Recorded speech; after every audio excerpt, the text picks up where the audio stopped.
તો આદિલ, મનહર અને હું એક માની કુખે નહીં જન્મેલા 3 દીકરાઓ છે.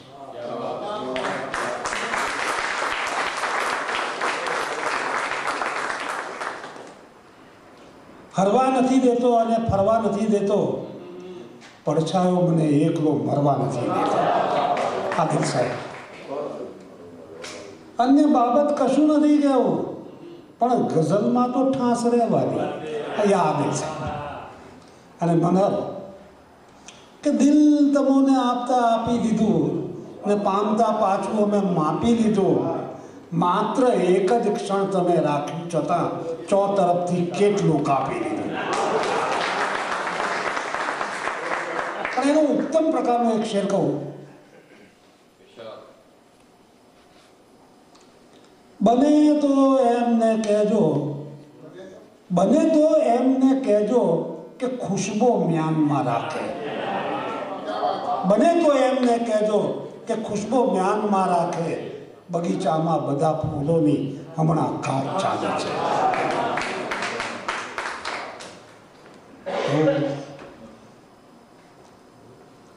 આખું મૈખાનું ખાલી ખાલી. તો રોજ 4 વાગે એટલે ભટિયાર ગલી જવાનું અને બહાર નીકળી પાન ખાવાનું. એક જ ગલ્લો. અને એને સૂચના તો આદિલ સાહેબ આપી રાખેલી, એ પ્રમાણે પેલો પાન બનાવે. નાનો મસ્તો છોકરો એને પાન બનાવી અને મને આપ્યું. હું ગજવામાંથી એને પૈસા આપ્યા. मैंने कहा आज हमारी ओर से खाइए ना. કોઈ માણસ કારણ વગર લાગણી બતાવે ત્યારે જીરવવી બહુ અઘરી પડતી હોય છે, બહુ જ અઘરી પડે. એટલે મેં તરત એની મજાક ઉડાવતા કહ્યું કે શું કે ક્यों बरखुरदार आज तुम्हारी सालगिरह है? तो કે નહીં બસ વૈસે ही खाइए ना. અને સલાપસ રોડ ઉપર, રિલીફ રોડ ઉપર હું પસાર થયું ને મારી આંખોમાં પાણી ચાલ્યા જતા હતા.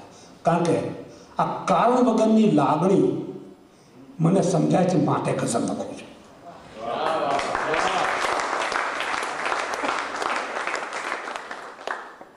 આ ગઝલ લખવાનું કારણ એ જ છે, આંખને ખૂણે હજી એ ભેજ છે. જાત ઝાકળની છતાં કેવી ખુમારી હોય છે કે પુષ્પ જેવા પુષ્પ પર મારી સવારી હોય છે. જાત ઝાકળની છતાં કેવી ખુમારી હોય છે કે પુષ્પ જેવા પુષ્પ પર મારી સવારી હોય છે. બીજો એક છે કે કોઈ ઈચ્છાનું મને વળગણ નથી, કોઈ ઈચ્છાનું મને વળગણ નથી. એ ઈચ્છા છે હવે એ પણ નથી. કોઈ ઈચ્છાનું મને વળગણ નથી, એ ઈચ્છા છે હવે એ પણ નથી. એક મુક્ત છે કે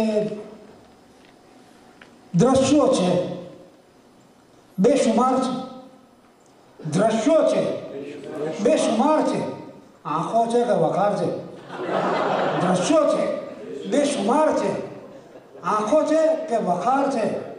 નામ જવા દે ઈશ્વરનું, નામ જવા દે ઈશ્વરનું, ગામ આખાનો ઉતાર છે. નામ જવા દે ઈશ્વરનું, ગામ આખાનો ઉતાર છે. તો કહે છે કે તું મને તો ક્યાંય પણ જડતો નથી, તું મને તો ક્યાંય પણ જડતો નથી. એથી એવું ઓછું છે નડતો નથી. હું મને તો ક્યાંય પણ જડતો નથી, એથી એવું ઓછું છે નડતો નથી. પણ અમારા ફાધરે ઉપર બેઠેલા ફોન પણ કરતો નથી ને ફેક્સ પણ કરતો નથી. 70 વર્ષથી નીચે ફેંકી દીધો જાય ગજ્જર, પણ કશું કર્યું નથી. ફોન પણ કરતો નથી ને ફેક્સ પણ કરતો નથી. ક્યાં વસે છે એ કહી રિલેક્સ પણ કરતો નથી. ફોન પણ કરતો નથી ને ફેક્સ પણ કરતો નથી. ક્યાં વસે છે એ કહી રિલેક્સ પણ કરતો નથી.